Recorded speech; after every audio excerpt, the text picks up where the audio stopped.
Muy buenos días, estimados alumnos. ¿Me escuchan bien? ¿Me captan bien en el sonido? Sí, doctor, sí se lo escucha. Muy bien, Buenos Sí, días. gracias. doctor. Buenos días. Muy buenos días con cada uno de Sí, ustedes. doctor. Buenos días. Bien, nos encontramos acá reunidos una vez más para continuar con el desarrollo académico de nuestro curso en este semestre 2021-2. Y nos corresponde pues desarrollar la clase teórica. Estamos un poco atrasados, vamos a procurar ponernos al día en el menor tiempo posible. Esto ameritó definitivamente que en la primera clase hemos tenido que dar las reglas de juego sobre las cuales discurre toda nuestra asignatura. Pero en fin, vamos a desarrollar. Lo que sí, no hay retraso mayores en el desarrollo de la parte práctica. Se ha desarrollado la práctica y hoy día desarrollamos, tengo entendido, con todos los cursos, con todos los grupos, el seminario número 1, que tiene como tema el certificado de función. También estamos cargando ya el archivo correspondiente. Para no retrasarnos más, vamos a tocar este punto que estuvo programado para la semana pasada. Entonces lo que les sigo exhortando a ustedes es que no me estoy descuidando de subir los archivos correspondientes a la clase programada en el día y que entonces eso va a meditar por parte de ustedes que lo revisen el archivo, lo lean, ¿correcto? Si hay algún tipo de inquietud, algún tipo de interrogante, algún tipo de aporte que tienen que hacer, lo hacen con todo con todo gusto recibir aporte de parte de ustedes. Correcto, entonces estamos cargando ahorita la clase sobre lo que es el certificado de función. No voy a profundizar detalles muy precisos, por ejemplo, la cuestión del SINADES, que es el Sistema Informático Nacional de Defunciones. Eso lo van a tocar y explicar un poco los grupos en sus respectivos seminarios. Vamos a desarrollar la parte esencial y algunos ejemplos también para ir entrando un poco en el calentamiento correspondiente a la práctica que debemos tener y cada vez tener claro el objetivo de llenar cuando corresponda, sobre todo por parte de ustedes que ya están terminando su capacitación en el pregrado, van a titularse, van a colegiarse y desde allí estarán en perfectas condiciones para llenar un certificado de defunción, tan luego tengan la responsabilidad de certificar la muerte de una persona, ya sean ustedes médicos tratantes o que pertenezcan a un servicio de salud o estén haciendo sus serums también, ¿por qué no? En cualquier momento del ejercicio profesional van ustedes a tener su primera vez encontrarse con este tipo de función. Para ello, entonces, el mejor deseo de parte de la plana de medicina legal para los pacientes es que ustedes estén lo mejor preparados para ello y llenar en forma excelente y con gran calidad los certificados de defunción que tengan que llenar. Este punto, esta clase se ha colocado, ¿no? Esta petición hace algunos años de la misma SUNEDU, ¿no? Porque justamente se vio hace muchos años atrás de que había una deficiencia en la capacitación de los médicos para llenar el certificado de función. Y ¿qué consecuencia tiene ello? De que había una calidad, por decir pésima, de los certificados de defunción en cuanto a la concepción de los diagnósticos, ¿no? No se podían sacar conclusiones, no se podían sacar estadísticas, no se podían procesar adecuadamente los certificados cuando evidentemente la, la, la acción de colocar, de llenar las causas de muerte no eran las adecuadas. Siempre se recurría como causa terminal al famoso paro cardiorrespiratorio, que ya sabemos y se ha demostrado hasta la saciedad de que no es ningún diagnóstico. Todos nos vamos a morir en paro cardiorrespiratorio, independientemente sea la causa básica de nuestra muerte. Entonces, poner paro cardiorrespiratorio es no poner nada, absolutamente. Tienen que ponerse diagnósticos fisiopatológicos. Y por parte de nosotros los legistas, indudablemente diagnósticos tanatológicos, diagnósticos que determinen las lesiones o los eventos traumáticos que condujeron a la muerte a esa persona.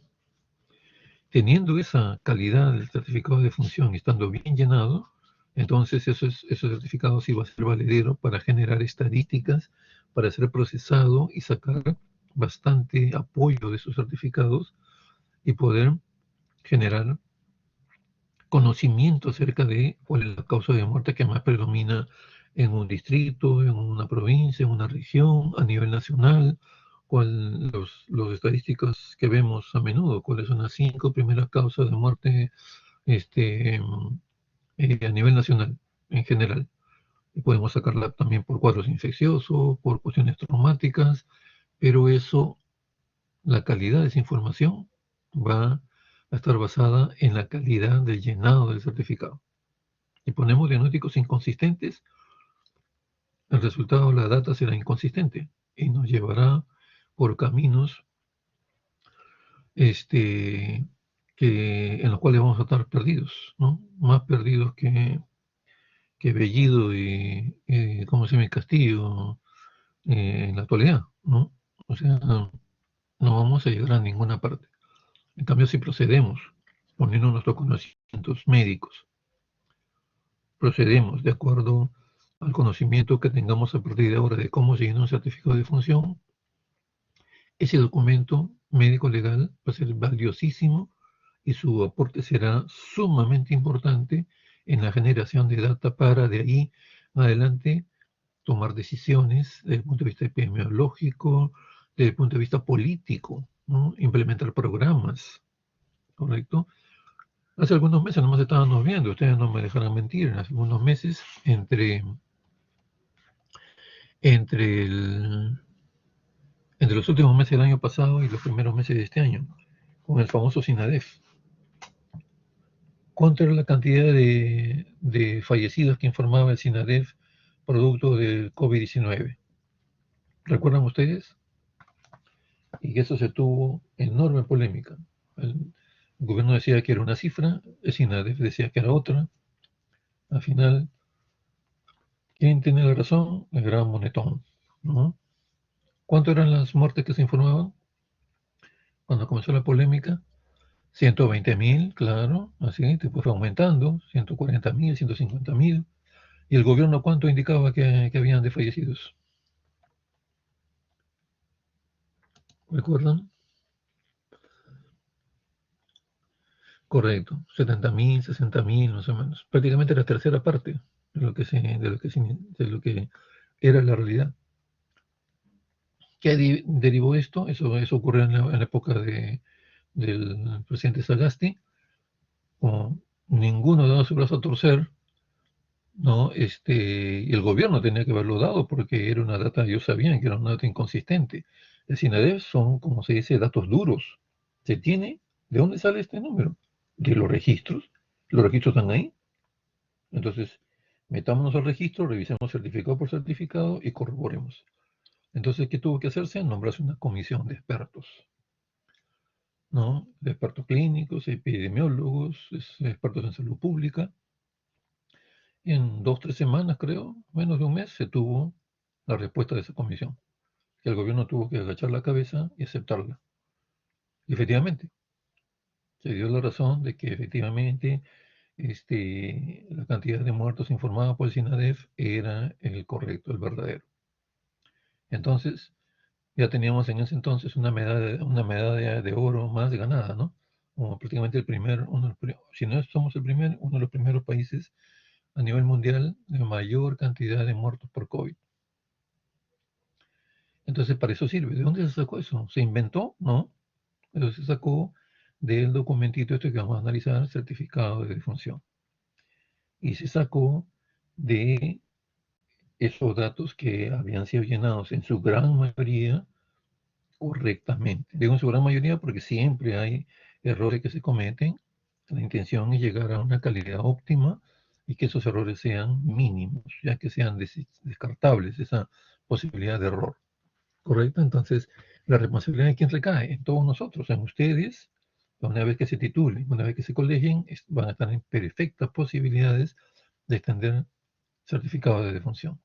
Y enorme responsabilidad de lo que van a colocar ahí, de lo que van a llenar, de los diagnósticos que van a poner. Entonces les exhorto a que pongan el máximo de empeño para que lo hagan correctamente una vez que llegue la hora, el día D. ¿Cuáles son los objetivos de toda esta revisión de certificados de función? Capacitar a los médicos para el registro adecuado de las causas de muerte.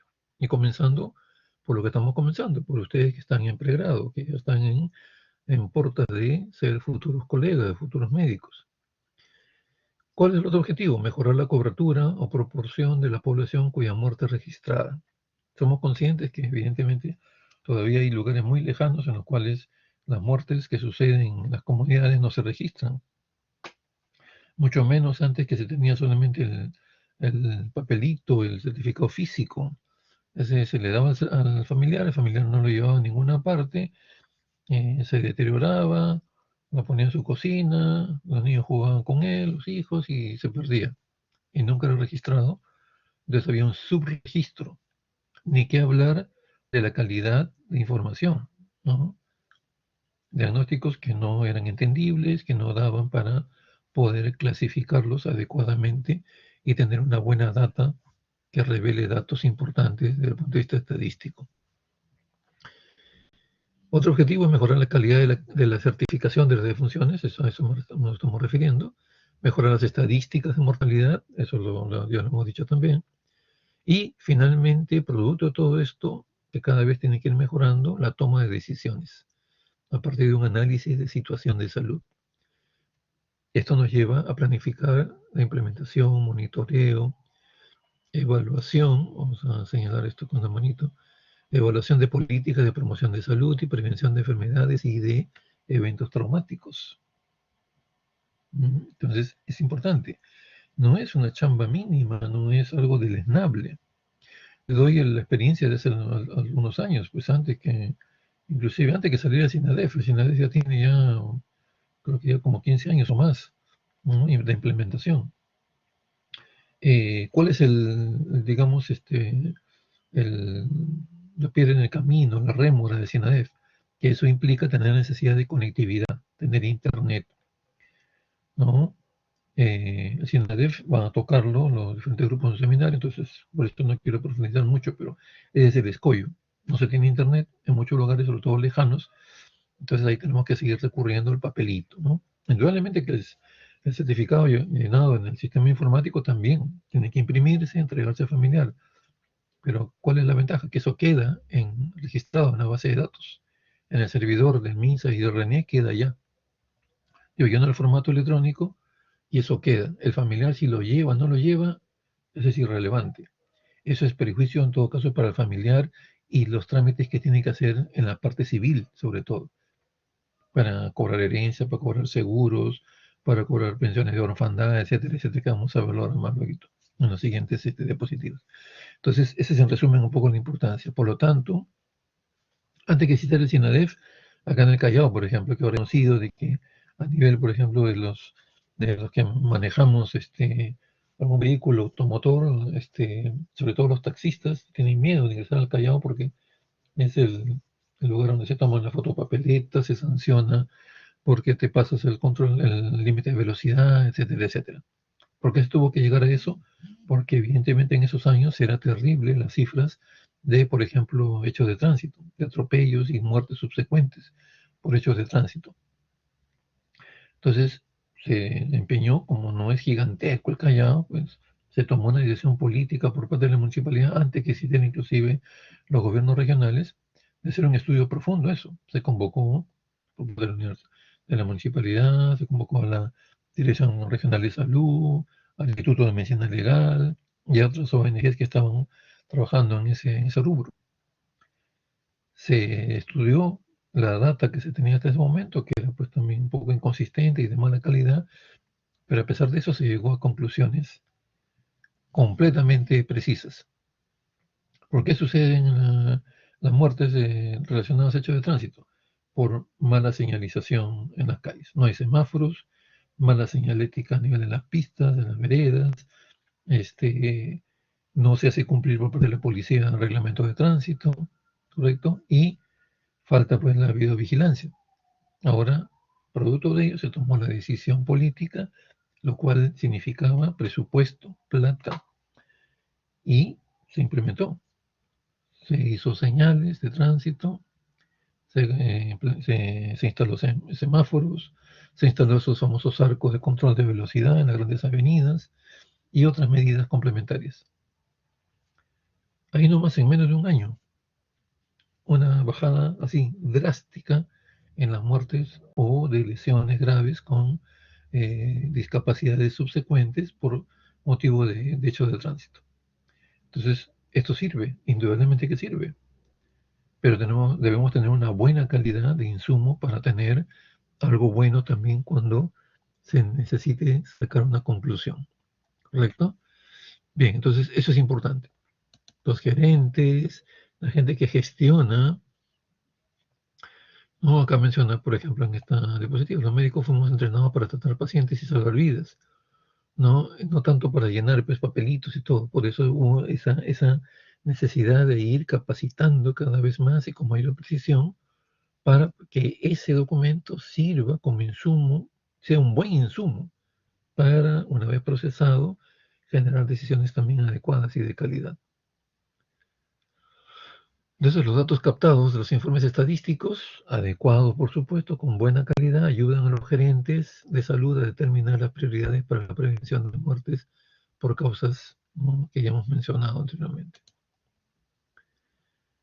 Y esta es una escena, dice, 2 horas después de ocurrir la defunción en un hospital, siempre que se encontraba uno, ¿qué hago? ¿Qué pongo en este papelito? ¿De dónde saco los datos? ¿No? Mira, ¿cómo voy a completar? Dice uno de los colegas, ¿no? Este certificado de defunción. Este paciente tenía muchos problemas. Sí, ya lo sé, siempre ocurre lo mismo. Escribe paro cardiorrespiratorio. Era el famoso diagnóstico universal, ¿no? Al menos el de la causa de muerte final. Y para no complicarnos la vida. Ya estábamos comenzando a llenar equivocadamente el certificado de función. Y eso iba a llevar a una mala o pésima calidad del certificado. Luego ya se comenzó a dar mayor fuerza al buen llenado del certificado de función con normas, con directivas administrativas, ¿no? De cómo llenar el certificado de función, cómo emitirlo. Pero todo esto lo van a desarrollar con mayor profundidad en el seminario también. Y lo que mencionábamos hace unos momentos en grandes pinceladas, la utilidad del certificado de función. Una importancia o utilidad legal. Se registra en el RENIEC, ahora como el CINADEF ya queda automáticamente registrado. El trámite de sucesión intestada, de herencia, queda registrado, eso da motivo a otro documento que se llama la partida de defunción, ¿no? Y esto genera, si hay situaciones de herencia del fallecido, bien,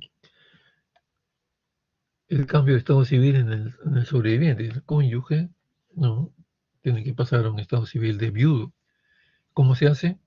Teniendo el certificado de defunción debidamente registrado.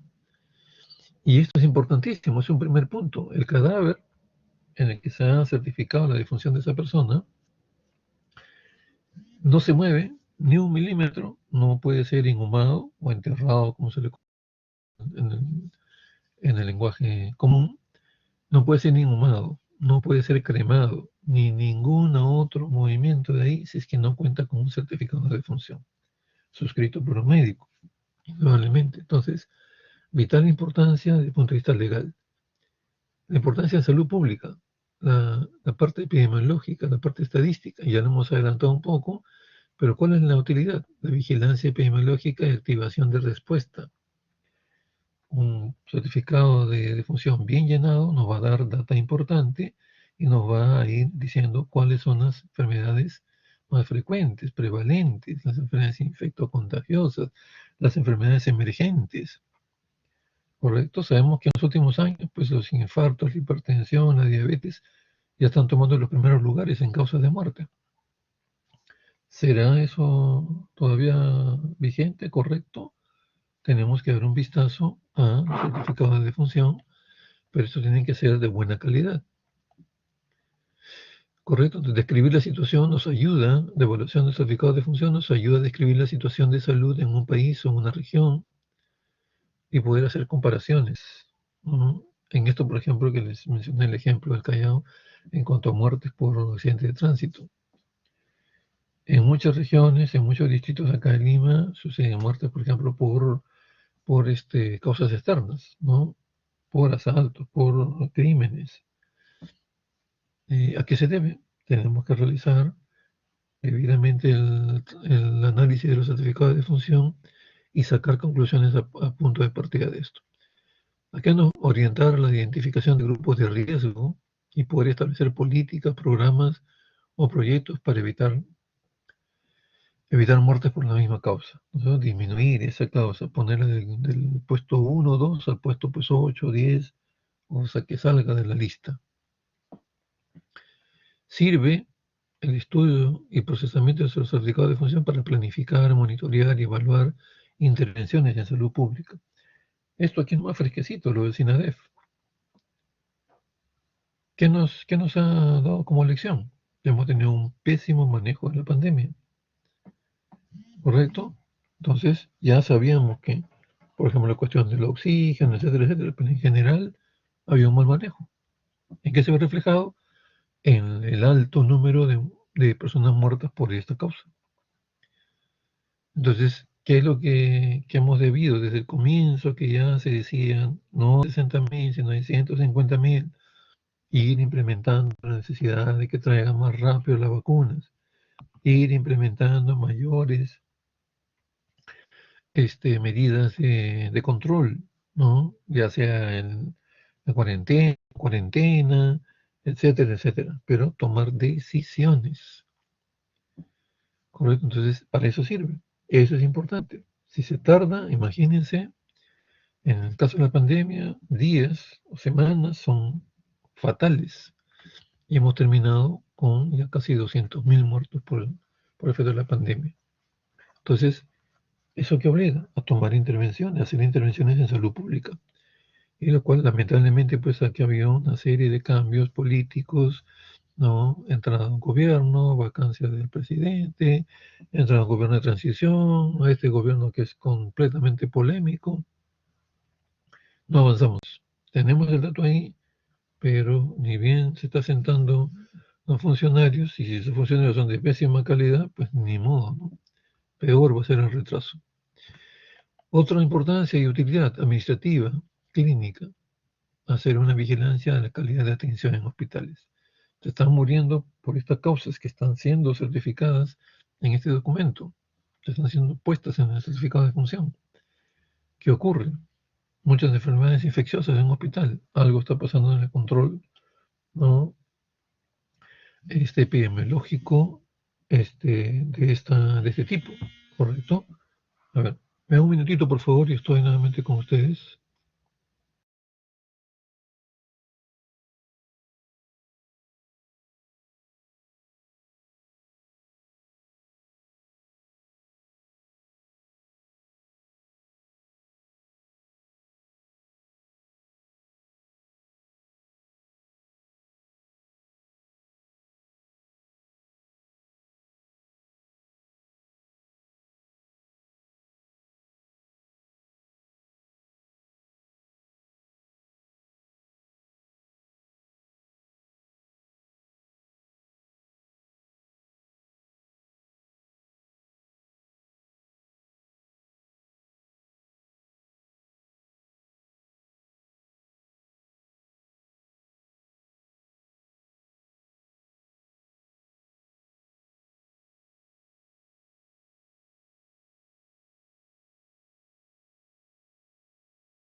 Muy bien, gracias por la espera. Entonces decíamos que también es una importancia tipo administrativa, ver qué es lo que está pasando en atención clínica, clínica quirúrgica, en los diversos centros hospitalarios, sirve para investigación también, ¿no es cierto? Bien. Nosotros, lamentablemente, la investigación a nivel nacional está venida menos. Se piensa con el actual gobierno crear otra mole administrativa, burocrática, ¿no? El nuevo Ministerio de Investigación, Acción Científica, no sé qué tanta tontería quieren ponerle como nombre. ¿Significará un avance esto? La investigación en líneas generales es pésima, ¿no? Niveles bajísimos de investigación. Cada institución nos esfuerza por conseguir presupuesto, por dar las facilidades para investigar, dar las condiciones necesarias. Eso tenemos que asumirlo. Mi institución, el Instituto de Medicina Legal, también igual. Miren, a nivel de institutos latinoamericanos nomás podríamos tener pues una data producto de investigación tremendamente importante en cantidad. Nosotros tenemos, ahora hablando de políticamente, que se habla mucho de monopolios, tenemos el monopolio de diversas situaciones, una solita. Todas las muertes violentas son estudiadas por el Instituto de Medicina Legal, ¿correcto? O sea, ningún hospital hace necropsias en un baleado, en un atropellado. Una clínica no hace tampoco eso. No evalúa sobre violaciones, delitos contra el sexual. Todo lo que es hechos violentos, hechos externos, van definitivamente a ser evaluados en el Instituto de Medicina Legal. Entonces, esa es una fortaleza. Tenemos gran cantidad de datos, de casos, de registros clínicos, de fotografías, cantidad en necropsias. Hacemos un promedio a nivel nacional de 10.000 necropsias anuales. La Morgue Central de Lima realiza la mitad, casi 4.500, 5.000. Actualmente con los índices de violencia, de repente estamos pasando ya eso, pero históricamente era ese el dato. ¿Ustedes creen que no es importante hacer investigación con esa cantidad de datos? Por supuesto que sí. Y sabríamos exactamente, no en forma empírica, o no nos imaginaríamos. Digamos, aproximadamente, sabemos empíricamente que los hechos de tránsito son los que más producen muertes a nivel, sobre todo de Lima metropolitana.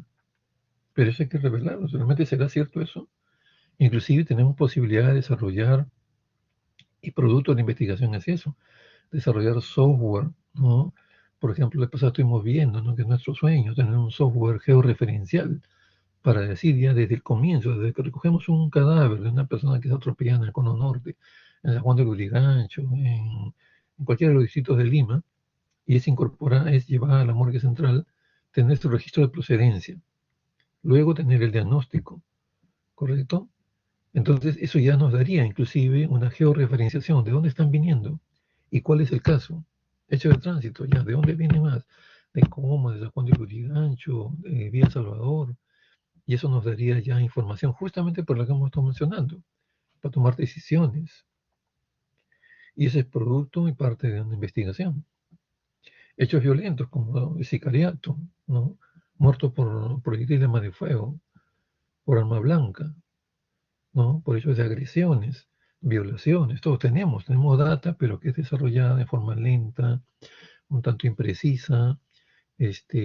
No publicamos eso en revistas indexadas, en revistas científicas.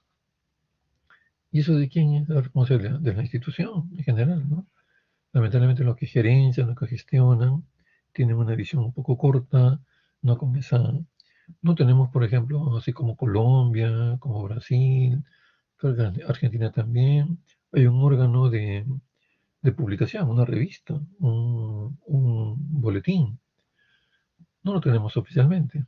Y ahora que inclusive la parte informática hace, entre comillas, un poco más fácil esta situación, tampoco lo tenemos. Eso serviría para difundir, para difusión, pues. Otras especialidades, ¿no? Otras entidades serían interesantísimo que llegue el boletín y enterarse pues de cómo están dando la situación de violencia en nuestro país, traducida en números objetivos, precisos. Lamentablemente falta el enfoque y darle la importancia respectiva. Ustedes creo que son los llamados, nuevas generaciones de médicos, a darle la importancia a esto y a tomar decisiones en las instituciones donde ingresen y vayan haciendo carrera. Bien, lineamientos generales para el llenado y complementación del certificado de función. Vamos a tratarlo de función y completar el certificado de función. No llenar, ojo, certificado de función de amistad, ¿no? Se murió mi padrino, mi abuelito, mi abuelita, mira, no hay médico que certifique, yo no puedo hacerlo éticamente porque soy familiar directo, pero puedes hacerlo, por favor, tú, de mi amigo de años, y resulta que el abuelita no se ha muerto pues, de infarto, nada, sino se cayó las escaleras, se cayó al segundo piso y eso es un hecho violento. Eso tiene que pasar por necropsia. Entonces estamos incurriendo en un presunto delito, promisión, una situación culposa, ¿no? No hay intención de falsificar el certificado ni de poner cosas que no son, pero nos estamos dejando llevar por una situación afectiva. Eso no puede ser. Tenemos que corroborar personalmente, tener el cadáver delante nuestro Doctor, y revisar. Sí, te escucho, disculpe, ¿no? disculpe, ¿es el médico el que escribe el certificado de defunción? Por supuesto que sí, el mismo médico. Si tienes certificado, si tienes lo físico de puño y letra, ahora que tienes el SINADEF, entras a tu laptop, tienes la aplicación, entras de tu celular. En el SINADEF van a ahondar eso ustedes en el seminario. Lo único que se requiere es tener registrado, tienes que como médico registrarte, tener un usuario, una contraseña y simplemente tener conexión a internet, tener cualquiera de estos dispositivos que he mencionado y una impresora, porque tienes que imprimir el certificado una vez que lo llenas, el formato lo imprimes para entregarlo al familiar. Pero ya, una vez que cierres el formato electrónico, ya está registrado en la base de datos del RENIC y uno puede ingresar, porque uno es responsable de ese certificado, entonces yo puedo ingresar cuantas veces desee a mi usuario y veo, están ahí registrados todititos los certificados que he extendido desde que inicié ¿cómo se llama? Mi llenado de certificados en este sistema. Es responsabilidad del médico, esencialmente. Correcto, entonces continuamos. Entonces hay que utilizar toda la información posible, disponible, historia clínica, todo el tema, más aún si no somos, por ejemplo, sucede una defunción en un servicio de un hospital. El responsable directo es el médico tratante. Supongamos que no esté, está de vacaciones, de licencia, ya renunció, entonces el jefe de servicio ordena que otro médico llene el certificado. Para eso tengo que nutrirme de toda la información posible y plasmar las causas de muerte como indica, como vamos a revisar más adelante. Luego, si es físicamente, esto tiene un poco mezclado lo físico con lo electrónico, pero si es físico, si tenemos el papel en físico, acabar de una vez por todas con la fama de letra de médico, ¿no? Llenarlo correctamente, emplear letra legible. Más adelante va a decir también no utilizar, bueno, no hacer alteraciones, no tachar, ¿correcto? Verificar bien la identidad de la, de la persona fallecida, este, anotar enfermedades sin mayores ambigüedades, tener un diagnóstico precisos, evitar abreviaturas, ¿correcto? O siglas. Eso siempre es recomendado y ustedes tenganlo por norma. Desarrollar el nombre completo de la patología, de la enfermedad, ¿no? Porque muchas siglas o abreviaturas pueden estar condicionando el error a otras personas, ¿no? Pueden significar lo mismo para dos entidades. Por ejemplo, IRA puede significar infección respiratoria aguda o también puede significar insuficiencia renal aguda. Entonces, ¿cuál es? ¿Es lo uno o lo otro? Eso me hubiera evitado y se hubiera leído correctamente si desarrollo todas las palabras completas de la enfermedad y no solamente pongo las siglas.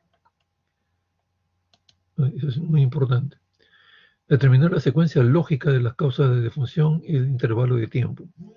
Esto vamos a verlo ya con los ejemplos, vamos a comprenderlo. Hay una parte del certificado en el cual se organizan las causas de muerte, que pueden ser hasta 4. Lo ideal es que sean 3. Vamos a ver la que va en la línea inferior, es la causa básica, vamos a definirla bien. Luego viene la siguiente línea hacia arriba, la causa intermedia o interviniente, y la primera línea es la causa final o terminal. Es el último evento fisiopatológico que llevó a la muerte a la persona. No es el famoso paro cardiorrespiratorio, sino es diagnóstico, se necesita poner ahí. Vamos a comprenderlo con los ejemplos que vamos a ir desarrollando. Esto por eso vamos a pasarlo. Estoy dando como premisa, como les dije hace un momento, que ustedes han leído ya este archivo que ya tiene colgado de la semana pasada. De igual manera, el tema planificado para el día de hoy, que es criminalística, tiene los archivos correspondientes a la clase, que es criminalística y el levantamiento de cadáver. Entonces lo tienen a disponibilidad. Eso no es para que esté guardadito, esté bien cerradito ahí, sino es para que ustedes lo lean, lo bajen, lo impriman, lo lean directamente de eso, desde sus respectivos dispositivos, pero es para que ayuden a que la disquisición ya y la presentación teórica sea más fluida, más dinámica, y no lleven menor tiempo porque suponen que esto ya lo han revisado.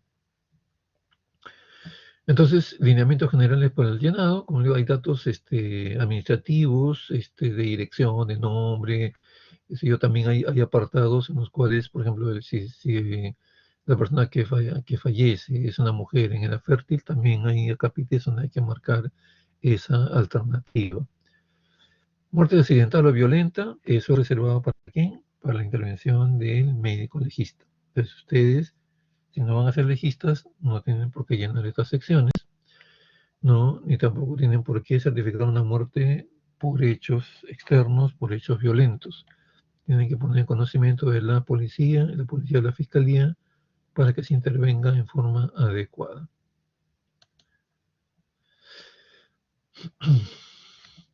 La clasificación internacional de enfermedades, si la conocemos, esto, si tenemos el diagnóstico bien claro y tenemos la clasificación en la mano, podemos poner el código también. Pero si no tenemos, no tenemos la seguridad del código, del número, podemos dejarla simplemente con el diagnóstico de causa de muerte. Ya en todo caso, como dice aquí, el MINSA, una vez que el certificado haya registrado en el SINADEF o físicamente llevado por el familiar, registrado en el RENIEC, el MINSA tiene unos codificadores. O sea, va a encontrar que el médico ha puesto el diagnóstico y entonces le va a dar el código de acuerdo al CIE. ¿No? Ya estamos en el CIE 10 y 11, creo, si no me equivoco. Entonces, por esa parte no hay mayor problema. Y aquí entramos ya un poco a ir definiendo, ¿no? La definición de defunción, que es la definición de defunción, causa de defunción. Por ejemplo, son todas aquellas enfermedades, estados morbosos o lesiones que produjeron la muerte o contribuyeron a ella, y las circunstancias del accidente o de la violencia que produjo dichas lesiones. En el caso nuestro, diagnóstico de interés médico legal. Causa básica de la defunción, esto es importante, esto hay que tenerlo bien definido. Es el punto de inicio, el punto inicial, el punto de comienzo de todos los eventos fisiopatológicos que se suceden posteriormente y llevan a la muerte de la persona. Como la definición acá lo dice, es la enfermedad o lesión que inició la cadena de acontecimientos patológicos que condujeron directamente a la muerte o las circunstancias del accidente de violencia que produjo la lesión fatal, ¿no? Si en el caso de muerte violenta. Eso vamos a lo definiendo un poquito con los ejemplos prácticos. Esta sección del certificado justamente está reservada para llenar en esta parte que le dicen muchas partes la causa de muerte. Y hacia la derecha los intervalos de tiempo. ¿Ah? Si sucedió entre una y otra por un mes, o 2 horas, 1 hora, 30 minutos, eso lo tenemos que poner acá si es que tenemos conocimiento pleno de esa información. Si no la tenemos, no hay nada por qué asustarse, no ponemos simplemente, ¿correcto? Y solamente nos centramos en diagnosticar nuestras causas de muerte. En la parte 1 son las causas directamente relacionadas a la muerte de la persona. Como digo, vamos a ver en la diapositiva siguiente, causa básica, interviniente o intermedia y final o directa. En la parte 2 son eventos patológicos que contribuyeron, que no están en relación directa con la muerte, pero puedan haber contribuido, como por ejemplo, vamos a poner diabetes, ¿no? La diabetes mellitus puede haber contribuido a complicaciones posteriores que dan ya los diagnósticos que llevan a la muerte, ¿no? Acá está también, igual, otro ángulo de sección. Este es el formato antiguo, ya este formato prácticamente está en desuso. Hay un formato Doctor, físico, pero sí, dime. disculpe, en la diapositiva anterior dice A, B, C y D. En el A pongo la primera causa de función, lo principal, Sí, ¿no? ahorita vamos a poner, no te preocupes, estoy pasando Sí, eso doctor. porque más adelante vamos a entenderlo plenamente, ¿ya? Este es el formato entonces antiguo que ya no se utiliza, ¿no? Ahora formatos de mayor seguridad para que no sea falsificado. Aquí, como ustedes ven, por ejemplo, solamente había oportunidad para poner el sello y la firma del médico. Se detectaron muchos certificados falsificados de médicos que ya no, que habían fallecido hace muchos años, ¿no? Porque no había posibilidad de contrastar, inclusive no había posibilidad de contrastar. Esto era llevado inicialmente a las municipalidades, antes que exista el RENIEC. Después el RENIEC no tenía posibilidad de ingresar a tener una aplicación, una base de datos para comparar las firmas. Y después ya se implementó. Y actualmente en el SINADEF, el formato del SINADEF incluye firma del médico, sello y hay un espacio para la huella dactilar. Cuando esto es llenado, se imprime por parte del médico, se le entrega al familiar y el familiar tiene la obligación de llevarlo al RENIEC. El funcionario del RENIEC abre su base de datos y va a aparecer el mismo certificado y lo tiene físicamente ahí llevado por el familiar. ¿Qué hace? Lo compara, ve efectivamente que no haya sufrido ninguna modificación, nada, está idéntico y ya lo cierra en forma definitiva. Antes de ello procede también a comparar la firma y la huella, porque ya tienen acceso a ellos. No olvidemos que el RENIEC es el registro de identidad, ellos tienen todas las huellas dactilares de todas las personas que tienen DNI y la firma con la cual han registrado su DNI o han sacado su DNI. Entonces para ellos es fácil compararlo. Ha habido rechazos de muchos documentos, sobre todo al inicio de este sistema, porque muchos colegas se habían olvidado cómo habían firmado su DNI.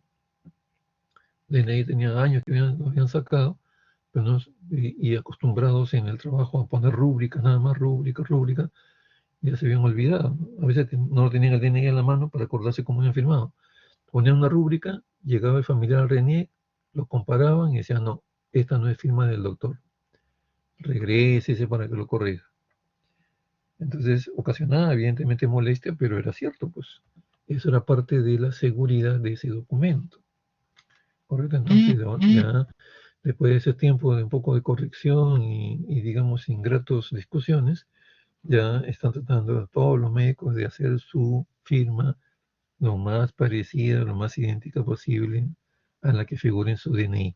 Si no, eso como se dice en el argot va a rebotar y no lo van a admitir en el RENIEC y va a tener problemas. ¿Quién? Familiar, pues.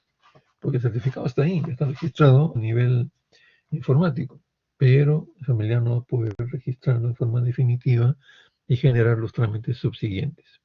Correcto, seguimos entonces. Esto lo hemos visto de la parte 1, parte 2, ¿no? La columna de los tiempos. Estamos un poquito repitiendo y acá está justamente cómo debemos ir llenando. Con los ejemplos vamos a entender mucho mejor. Hay 4 líneas, pero tranquilamente pueden ser llenadas 3, inclusive hasta 2. Y vamos a ver un ejemplo en que dice una, porque ya tenemos el diagnóstico, no hemos logrado correlacionarlo con otros y nos quedamos con una línea. Lo ideal es llenar 3 líneas, A, B y C, comenzando por la inferior, la C, que es la causa básica, ¿correcto? La que sigue, la causa subyacente, son sinónimos, son causa subyacente, causa intermedia o interviniente, y la última, la causa inmediata, la causa directa o final. Es el último evento fisiopatológico. Después de eso que viene, el paro cardiorrespiratorio y muerte de la persona, ¿cierto? Pero acá tiene que ir no paro cardiorrespiratorio, sino tiene que ir un diagnóstico. ¿Ok? Listo. Entonces vamos a ir pasando para encontrarnos con los ejemplos.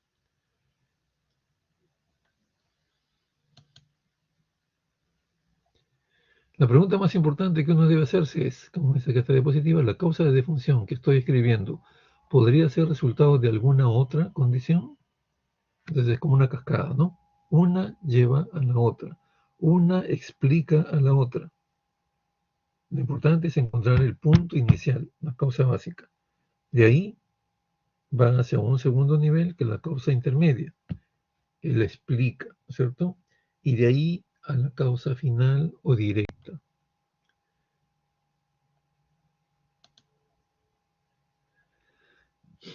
Luego, en la parte 2, que está un poco más abajo, existen las causas contribuyentes, que son enfermedades que contribuyen. No están relacionadas en forma directa a la muerte, pero que pueden haber contribuido.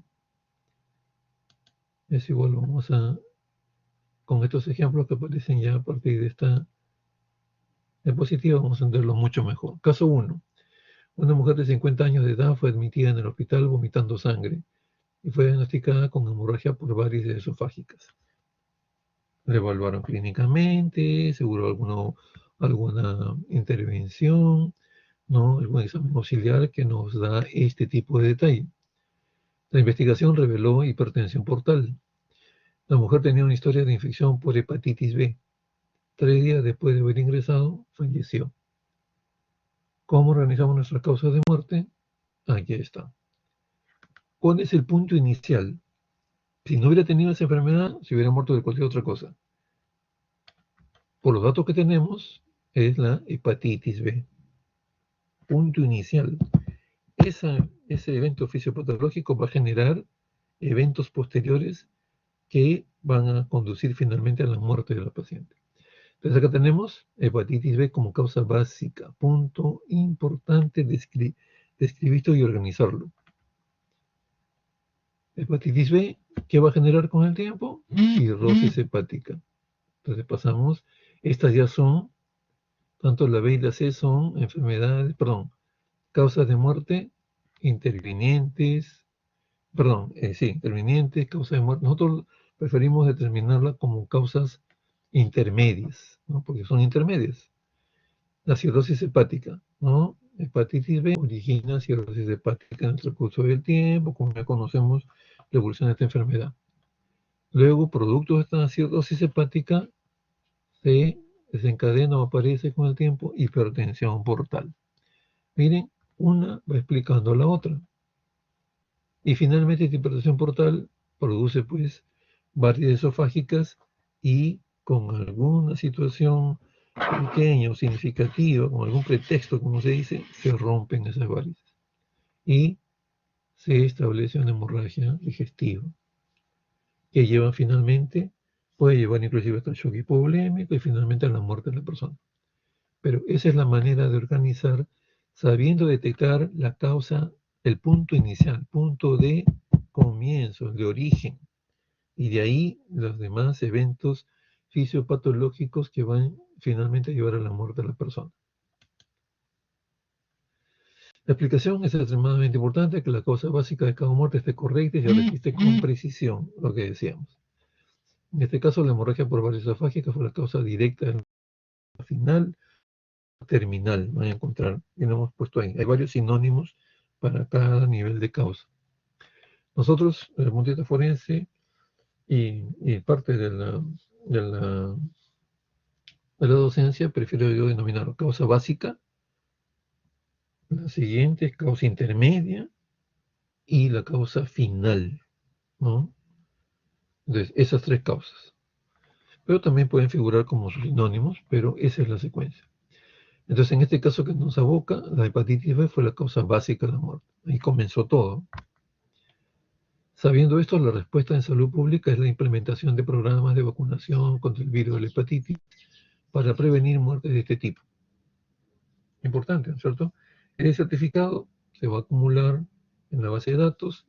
Si existen otros que van a reportar hepatitis B, de repente estamos ante un brote epidemiológico de hepatitis B, entonces se van a tener que tomar las medidas pertinentes.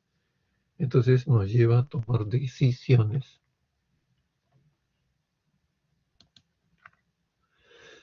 Caso 2, un hombre tenía diagnóstico de adenoma de próstata, presentó hipertensión secundaria, pielonefritis crónica, desde hace 5 años fue diagnosticado con diabetes mellitus. Él muere de hemorragia cerebral.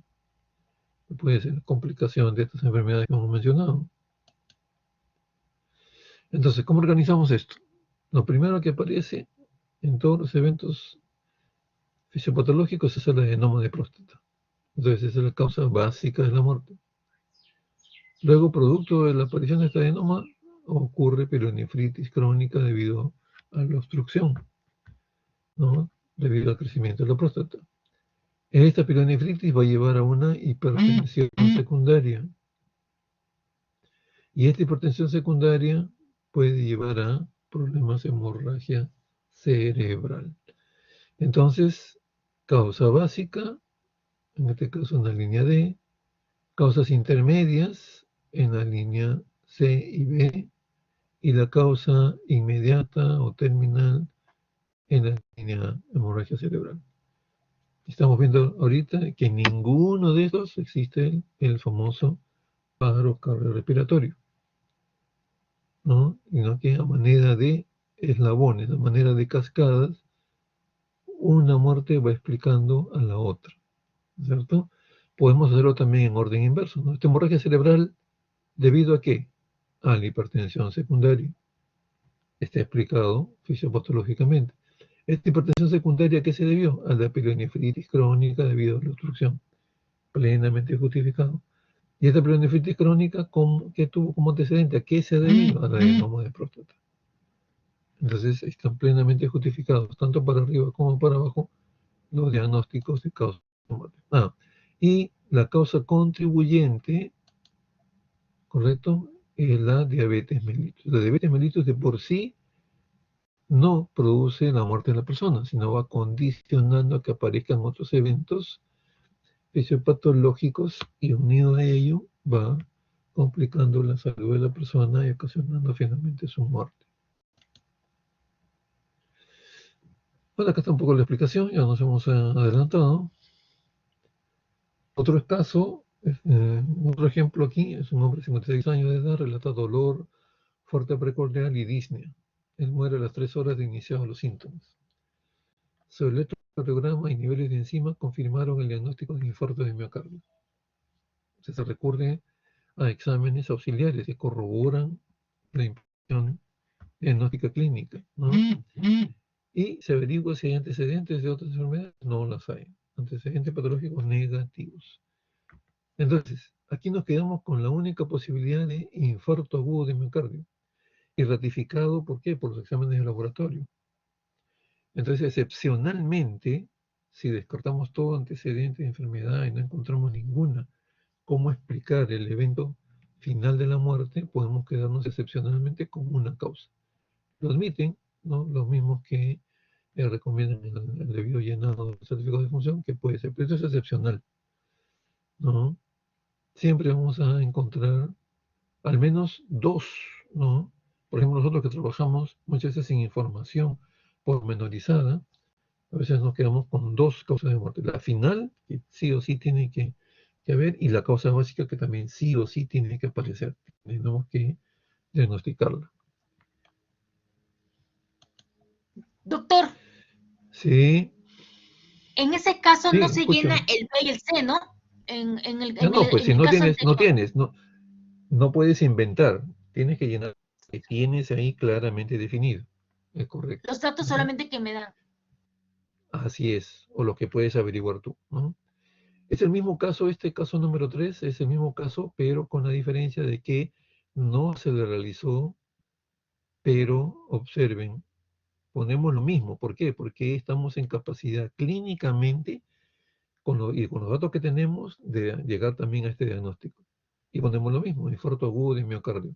Lo otro está debidamente demostrado con el nivel de enzimas y con el electrocardiograma. Pero aquí ya no dio oportunidad, no se le pudo hacer. Pero enseñanza que siempre ustedes, también los otros colegas de otros cursos, luego les han mencionado a través de su capacitación en la universidad. Lo mandatorio es la clínica, ¿cierto? Los exámenes auxiliares son esos, son exámenes auxiliares. No caigamos en el caso de algunos colegas que erróneamente piden un montón de exámenes auxiliares para que los exámenes auxiliares les den el diagnóstico. Es al revés. Después de realizar toda mi evaluación debidamente ordenada, es obligación terminar con una impresión diagnóstica.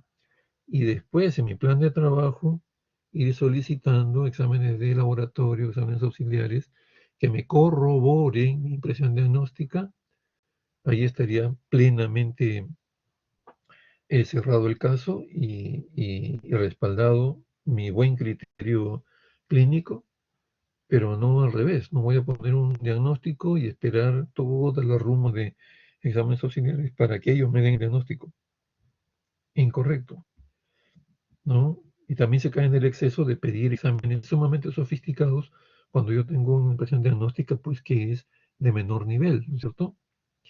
O sea, ante un diagnóstico de infarto agudo de miocardio no voy a pedir una resonancia magnética o una tomografía. Entonces se cae en el exceso muchas veces. Se dispara por todos lados sin saber a dónde, sin saber a dónde le quiero dar, no tengo ningún objetivo. Entonces alguno de esos me ligará, pues. Eso es malo, completamente malo y que revela que no estamos debidamente capacitados, que no tenemos los conocimientos debidamente registrados para llevar un buen diagnóstico, una buena impresión diagnóstica en mi paciente. Bueno, aquí está explicado también aquí, ¿no?, lo que ocurrió en el caso anterior. Luego este caso 4, a ver, leámoslo aquí y vamos a ver claramente que no corresponde a una evaluación desde el punto de vista de un médico clínico, ¿no? Miren, un hombre de 23 años de edad saludable fue golpeado por un camión, sufrió múltiples fracturas en todo el cuerpo, muere de choque hipovolémico cerca de 1 hora después de su entrada a la emergencia. Indudablemente que entra a emergencia, la obligación del equipo médico de emergencia es estabilizarlo, no rápidamente hacer lo necesario para salvarle la vida si es muy grave sus lesiones, pero murió 1 hora después, ¿no? Ante esta situación, ¿qué hago? ¿Lleno el certificado o no lleno el certificado de función? El médico de emergencia. A ver, opiniones.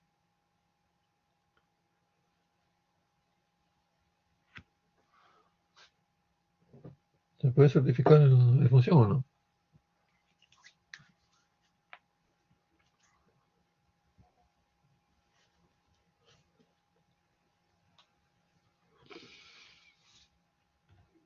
A ver, se quedan dormidos. Este tipo de situación que tiene que ver con una muerte de causa externa puede ser certificado por cualquier médico o tiene que hacerse un procedimiento especial. Para ¿O el efectos del médico legista, ejemplo, doctor? claro, así es, tiene que ser inmediatamente puesto en conocimiento a través de la policía a la fiscalía y la fiscalía ordenará la intervención del médico legista para el levantamiento del cadáver y la necropsia de ley, porque es un evento externo, un evento traumático, una muerte traumática. Para efectos del ejemplo, ¿cómo se llama? Se ha llenado el certificado de función. Se ha puesto causa básica, peatón atropellado por camión. Porque esta información se tiene de una otra manera.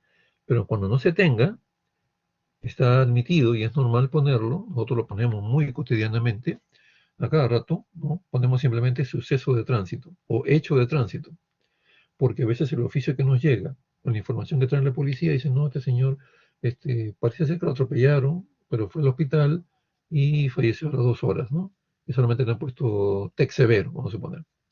Es el diagnóstico de la emergencia. Nosotros no tenemos cómo corroborar si realmente fue atropellado, mucho menos por un camión, por un carro, por un mototaxi. En cambio aquí lo han puesto para efectos didácticos. Pero es valedero si es que se tiene la información que ustedes pueden darle credibilidad. O ustedes tienen una manera de cómo corroborar esa información que tienen en sus manos. Si no, simplemente ponen ahí hecho de tránsito o suceso de tránsito. Es el punto de partida, porque si no lo hubieran atropellado, hubieran muerto de repente de cualquier otra cosa, cualquier otra causa, ¿no? Entonces, punto básico, efectivamente, aquí peatón atropellado o esto reemplazarlo por hecho de tránsito o suceso de tránsito. Causa intermedia, causa contribuyente, perdón, causa intermedia, múltiples fracturas, claro. O aquí también puede ser, qué otro diagnóstico? A ver, en vez de poner múltiples fracturas, ¿qué otro diagnóstico pondríamos?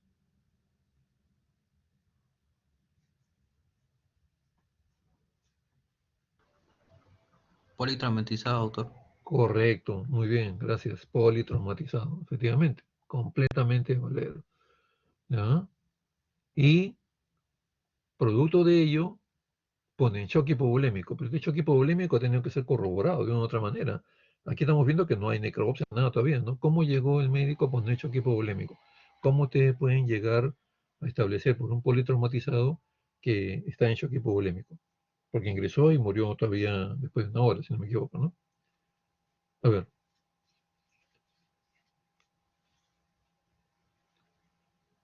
¿cómo yo llego a ese diagnóstico de choque hipovolémico? Después de poner politraumatizado, ¿cómo lo hago? Taquicárdico con baja presión, correcto, muy bien. Esos son parámetros clínicos.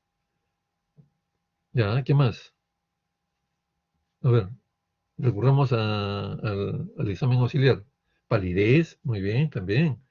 Bien, perfecto. Ya, pulsos bajos, palidez intensa, ya, pues temperatura baja, hipotensión. ¿Qué más? Le sacamos rapidito un examen auxiliar que lo pueden procesar rápido en el laboratorio. ¿Cuál es?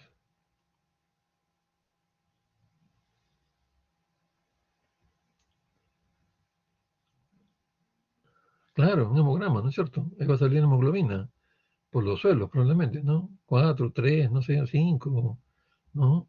Lo que me está revelando que internamente hay un sangrado, una hemorragia. ¿Ok? Pero claro, mientras mandamos pues a le saquen la placa, en el rayos X hay una cola tremenda, ya se pasa la hora y fallece en la camilla el paciente. Pero tengo evidentemente estos parámetros clínicos y el hemograma que le he sacado y me dice que tiene hemoglobina 4. ¿No? Eso unido con mi apreciación clínica perfectamente me lleva a la posibilidad de poner el choque hipovolémico. ¿Cierto? Muy bien. Entonces, pero esto tiene que ser abordado definitivamente por el médico legista, ¿no? Eso lo dice, ¿no? Caso encaminado al médico legista, en la explicación. Sino que se ha puesto, como digo, como este ejercicio es valedero para justamente hacer esta apreciación correspondiente. El legista debe llenar la causa básica de muerte como la circunstancia que inició la cadena de eventos que llevó a la muerte, que es el hecho de tránsito. ¿No? No es suficiente llenar solamente la lesión. Claro, claro que no. Pero ya el médico legista va a llenar de repente con mucha más precisión, ¿cierto? Hecho de tránsito, correcto, si es que no se tiene mayor información en el hecho. En vez de ponerle politraumatizado, de repente, claro, vemos que está escoriaciones, alguna fractura en la, ¿cómo se llama esto? A nivel de pierna, traumatismo en la cabeza, puede haber, digamos, escoriaciones, heridas contusas, pero abrimos y el cerebro está intacto, no hay hemorragia, nada. Abrimos abdomen y hay un seccionamiento, ruptura de la aorta, y por lo menos unos 3 litros de sangre en abdomen, ¿no? Hemoperitoneo. Entonces ahí ya tenemos la lesión mucho más precisa, ¿no es cierto? Entonces ya no ponemos tanto politraumatizado, sino ponemos traumatismo abdominal, lo ponemos de frente, podemos poner ruptura aórtica por ruptura traumática de aorta, ¿no? O seccionamiento de aorta, de acuerdo a lo que encontremos. Y eso ya me explica directamente el shock hipovolémico, ¿cierto? Porque voy a explicar en mi protocolo de necropsia que encontré 3 litros de sangre en cavidad peritoneal. Entonces ahí ya no me he guiado tanto del hemograma, que es valedero también, ¿no? Sino directamente de lo que estoy macroscópicamente viendo. Y eso lo estoy corroborando, sí o sí, es una base mucho más precisa, y me lleva a llenar el certificado de función en forma mucho más precisa, ¿correcto? Muy bien. Bien, acá tenemos en la columna esta que es el tiempo que pasa entre una entidad fisiopatológica y la otra. si es que tenemos la información. Si no, se queda esto en blanco y tenemos la obligación sí es poner los diagnósticos. Si tenemos la información, ponemos, pues, ¿no es cierto? Si entre la primera hace una entidad que comenzó, por ejemplo, la hepatitis B, vamos a poner, 20 años atrás, ya ponemos 20 años, ¿no? La, ¿Cómo se llama? La hipertensión portal, suponiendo, ¿no? Estamos poniendo el ejemplo nada más. Se desarrolló hace 2 semanas, ponemos 2 semanas, ¿no?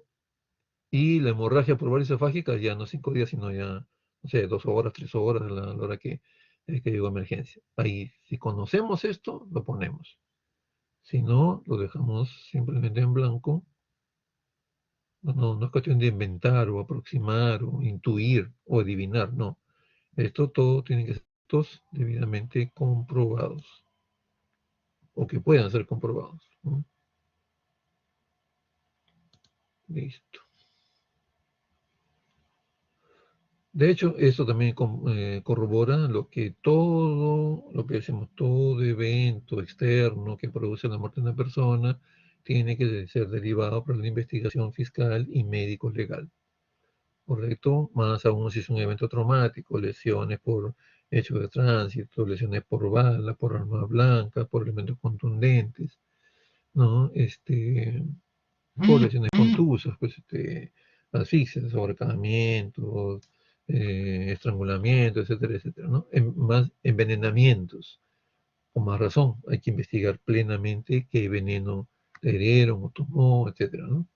Entonces eso tiene que necesariamente pasar por necropsia de ley, ¿correcto?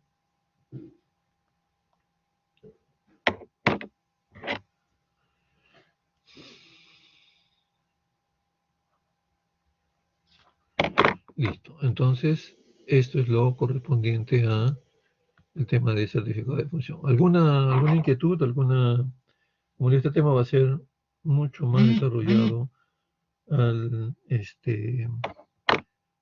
la precisión por los diferentes grupos en el seminario que vamos a desarrollar en unos momentos.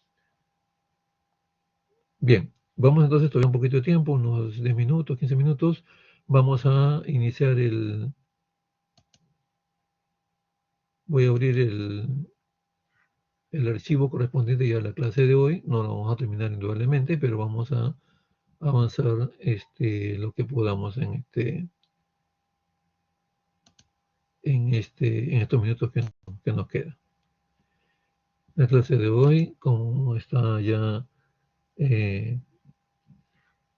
registrado, colgado en el aula virtual, corresponde a la escena del crimen, criminalística, ¿no? Y también lo que es levantamiento de cadáveres. Son 2 archivos que están ya colgados en el aula virtual y que les pido encarecidamente que lo vayan revisando para poder hacer así, como ahora hemos hecho el certificado de función, hacerlo más dinámico, más ligera la presentación. Si hubiera más bien alguna pregunta, alguna observación, ya con los archivos correspondientes,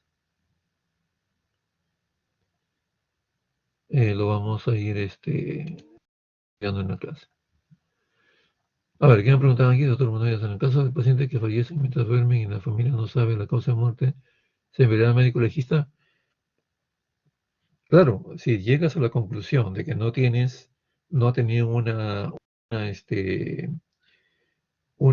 enfermedad, una patología, ni mucho menos que haya estado en tratamiento, esta presunta patología, no, descartas al examinar el cadáver cualquier tipo de lesión de tipo traumática. No hay en la cercanía ni en los ambientes colindantes ninguna sustancia sospechosa que haya podido tomar, sospecha de alguna sustancia tóxica. Y realmente simplemente se murió ahí y nadie sabe qué. Como digo yo a los fiscales o también igual a los compañeros de derecho, al cual dicto el curso de medicina forense, digo, no somos chamanes, no somos adivinos, no somos videntes, ¿correcto? No tenemos capacidad de ingresar con poderes extrasensoriales al organismo y saber que falleció, tener el diagnóstico de causa de muerte. Si no se sabe, esa es una muerte ¿qué se estaría catalogando como una muerte? ¿De qué tipo?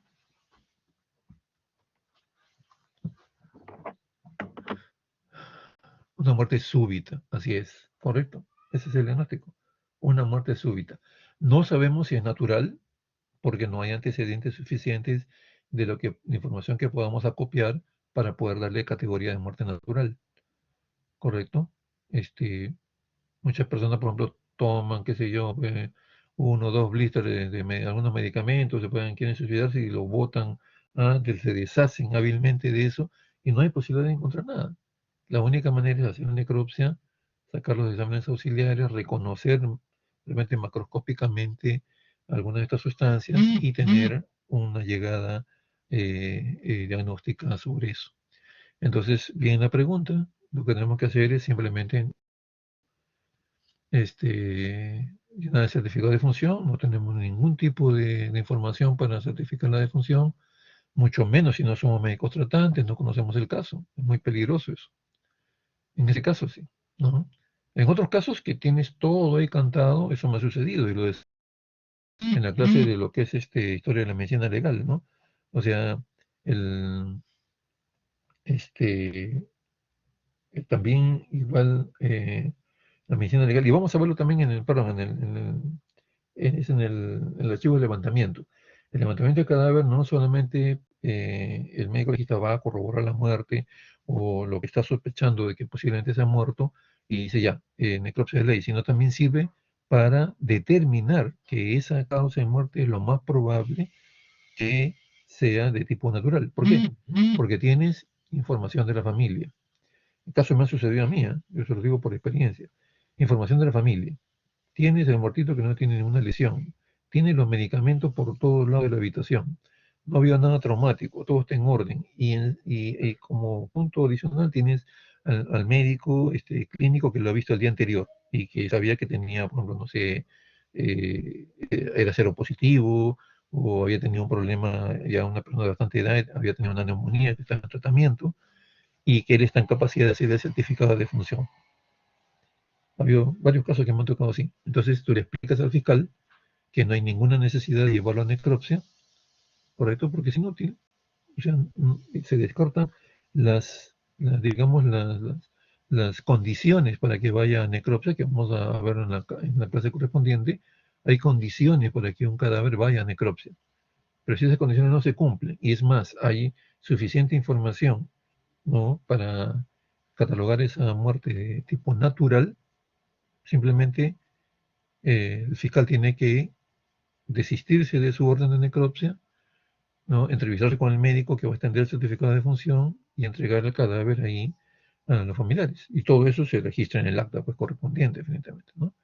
Pero ya se desiste, ya. Porque inicialmente también él, al igual que nosotros, él sobre todo como autoridad ha tomado la decisión por la información que le da la policía, que no es completa, pues, porque la policía recaba solamente datos muy preliminares, muy ligeros, pero no ha entrado, no ha revisado cómo se llama el cadáver, ni lo que está alrededor del mismo. Está prohibido también la policía de hacer eso, pero lo que tienen que hacer es más bien, preliminarmente, proteger la escena.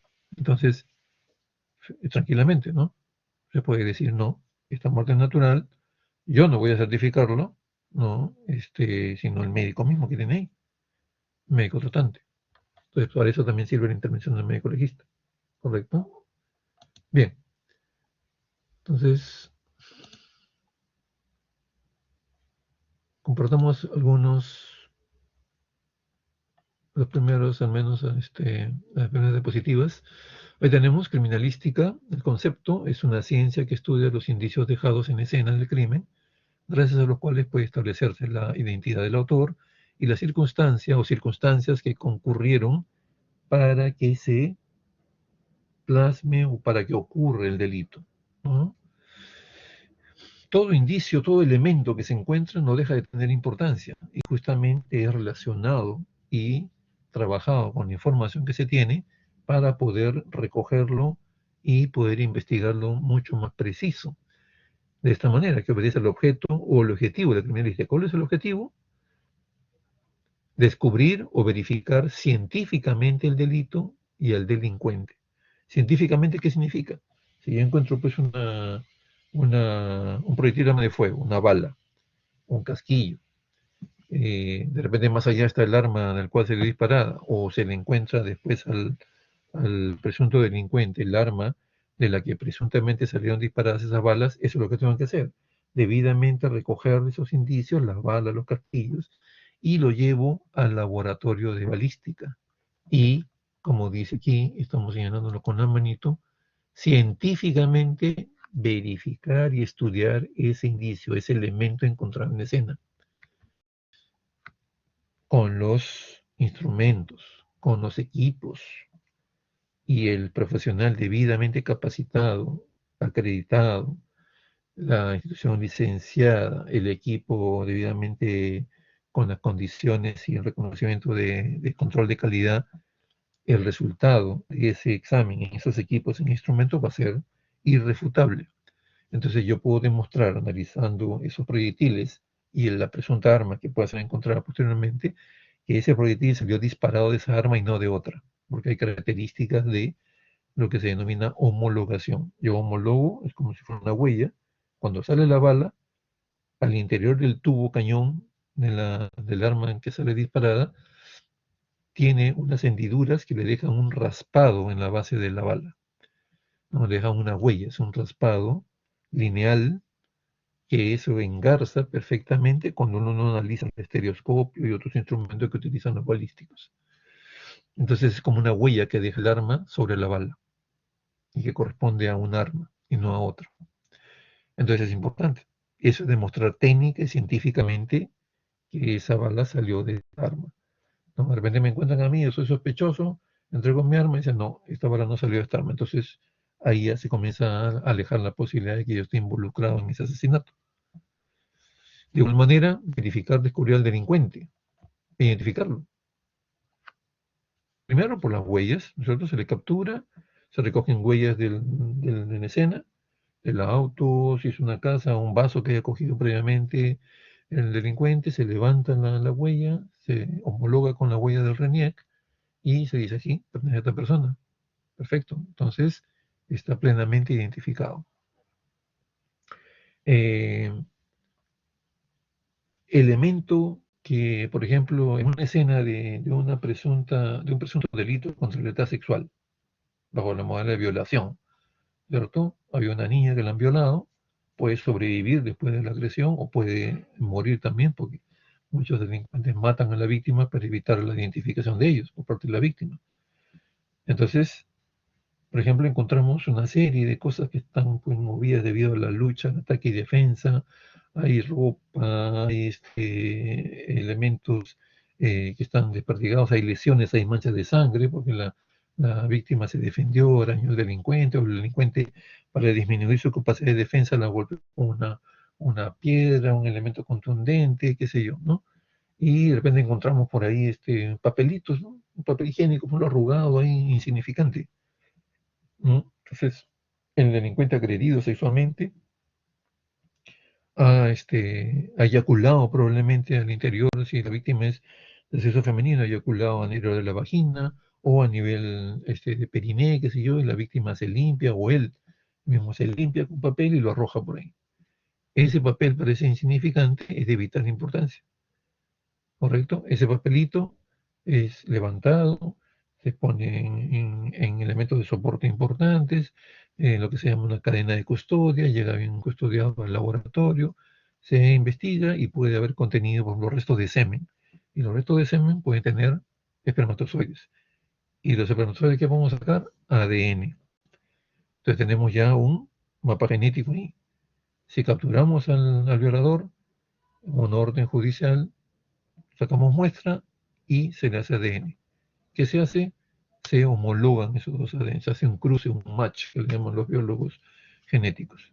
Y ahí podemos comprobar si efectivamente coincide, bingo, tenemos identificado al violador.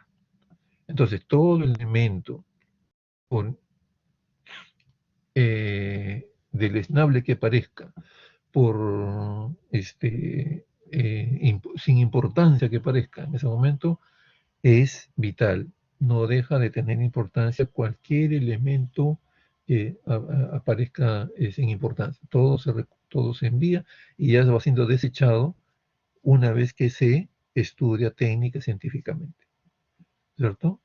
Entonces, por eso que se dice, el objeto es descubrir o verificar científicamente el delito y el delincuente. No es que me parece, no es que yo por aproximación, no, eso tiene que ser objetivamente demostrado, con resultados.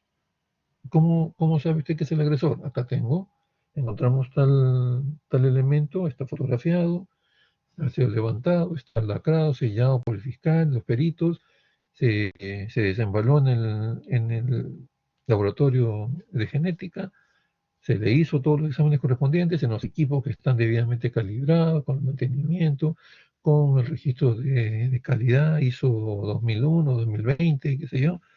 Entonces, no hay ningún resquicio en la cadena de procesamiento de que se le pueda crear una duda, ¿no?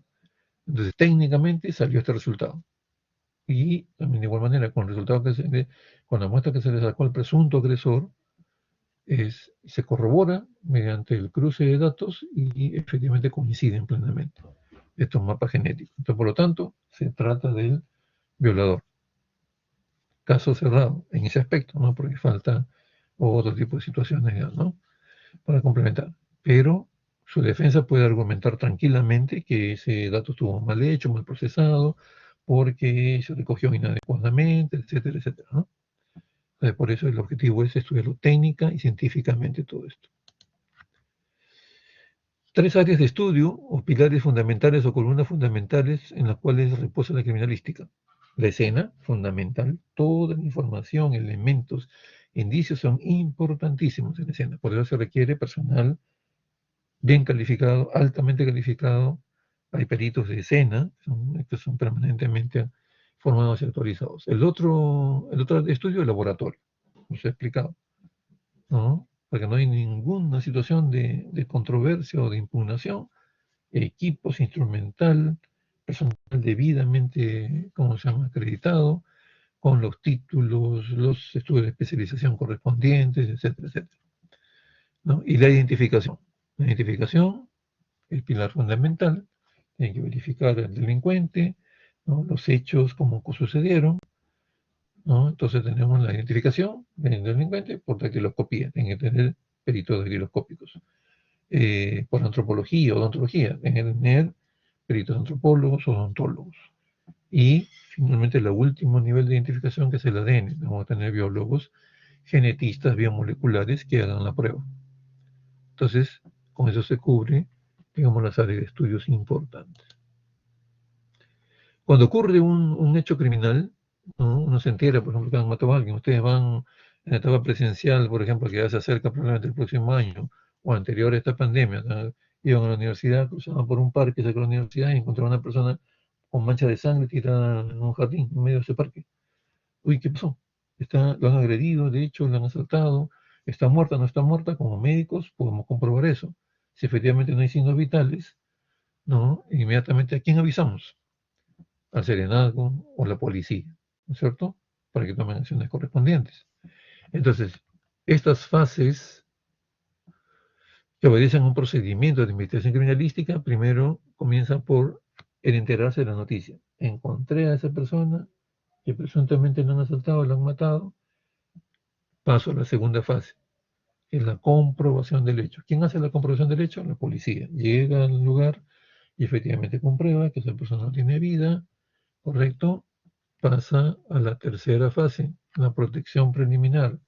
La famosa cintita amarilla, ya los policías están encargados, es obligación de ellos, saben cuántos metros a distancia tienen que marcar la escena y preservarla, protegerla, para que, que se conoce en el lenguaje forense, no se contamine la escena. Nadie entra ni nadie sale. Nada entra ni nada sale de la escena, sino es debidamente autorizado por el fiscal y todo su equipo de peritos cuando llegue. Mientras tanto, se queda ahí sellado eso, protegido preliminarmente. En forma paralela pasa, pues no paralela, sino la siguiente fase, que es la cuarta fase, la comunicación oficial. ¿A quién le comunican? Si es un hecho definitivamente violento, al fiscal de la jurisdicción, a la policía. Avisan al fiscal, se le pone toda la información hasta el momento y el fiscal toma la decisión a qué peritos llamar. Comenzando, hay un cadáver, definitivamente tiene que comunicarse a la morgue, si sucede esto en Lima, a la morgue central de Lima para que vaya un médico legista. Tiene que comunicarse con la policía, todos los especialistas en criminalística, peritos de escena. Si no hay evidencia que haya proyectil de fuego, todo, bueno, puede ser una perita de escena, puede ser un biólogo, por ejemplo, para que recoja manchas de sangre, ¿no? Si es otras circunstancias, determinará otro tipo de peritos. ¿Ok?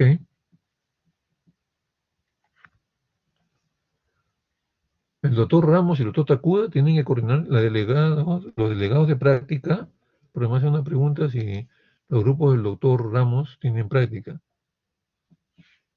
Ah, tienen ahorita, ya, perfecto, perfecto, ya. Estamos ya justamente saliendo ahorita, ya nos vamos a quedar aquí para que no producir interferencias.